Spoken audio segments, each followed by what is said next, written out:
కొడంగల్ ఈ పాలమూరు రుణం తీర్చుకోనికనే తెలంగాణ ముఖ్యమంత్రినైనా మా నారాయణపేట కొడంగల్ మక్తల్ ప్రాజెక్టు ప్రారంభిస్తే కేసులేసి అడ్డుకోవాలనే ప్రయత్నం చేస్తున్నావు. ఎస్ఎల్బీసీని పడావు పెడితే పని చేయాలంటే అడ్డం వచ్చి పండుకుంటున్నావు. ఇవాళ మా పాలమూరును పడావు పెట్టిందే నువ్వు చంద్రశేఖరరావు. నిన్ను నమ్మినందుకు మమ్మల్ని నట్టేట ముంచినవు.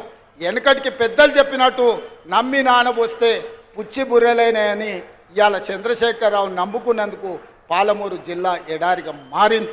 అందుకే మిత్రులారా, ఇవాళ మీరు ఒక్కసారి ఆలోచన చేయండి. 10 సంవత్సరాలు చంద్రశేఖరరావు ప్రభుత్వం బీఆర్ఎస్ ప్రభుత్వమే ఉన్నది కదా.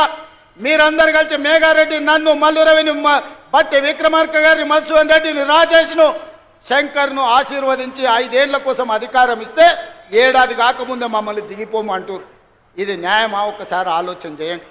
10 ఏళ్ళు మీరే కదా దోసుకున్నది, 10 ఏళ్ళు పాలించింది మీరే కదా, 10 ఏళ్ళు ఏలుకున్నది మీరే, దోసుకున్నది మీరే, 10 ఏళ్ళు అధికారాన్ని అనుభవించింది మీరే.